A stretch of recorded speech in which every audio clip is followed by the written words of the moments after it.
இன்று நான் உங்களுக்கு வேதாகமத்தில் இருந்து சொல்லுகிறவைகளை கேளுங்கள். நீ அழாதபடிக்கு உன் சத்தத்தை அடக்கி, நீ கண்ணீர் விடாதபடிக்கு உன் கண்களைக் காத்துக்கொள் என்று கர்த்தர் ஆகிய நான் சொல்லுகிறேன். உன் கிரியைக்கு பலன் உண்டென்று சொல்லுகிறேன். என் ஜனங்கள் நான் அளிக்கும் நன்மையினால் திருப்தியாவார்கள். நான் சொல்லுகிறேன், நீதிமான் தன் வழியை உறுதியாய்ப் பிடிப்பான். சுத்தமான கைகளுள்ளவன் மேன்மேலும் பலத்துப் போவான்.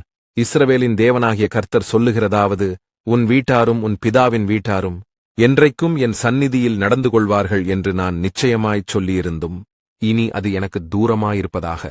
என்னை கணம் பண்ணுகிறவர்களை நான் கணம் பண்ணுவேன்.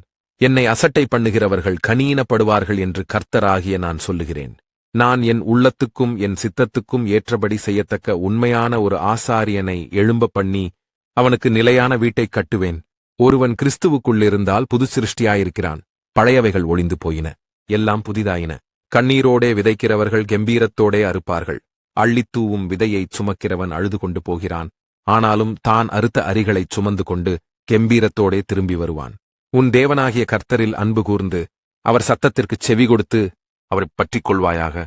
அவரே உனக்கு ஜீவனும் தீர்க்காயுசுமானவர். இன்றைக்கு நான் உனக்கு கற்பிக்கிறபடியெல்லாம் நீயும் உன் பிள்ளைகளும் உங்கள் முழு இருதயத்தோடும் உங்கள் முழு ஆத்துமாவோடும் என்னுடைய சத்தத்திற்குச் செவி கொடுத்தால், உன் தேவனாகிய கர்த்தர் உன் சிறையிருப்பைத் திருப்பி உனக்கு இறங்கி, உன் தேவனாகிய கர்த்தர் உன்னைச் சிதற அடித்த எல்லா ஜனங்களிடத்திலும் இருக்கிற உன்னை திரும்பச் சேர்த்துக் கொள்ளுவேன்.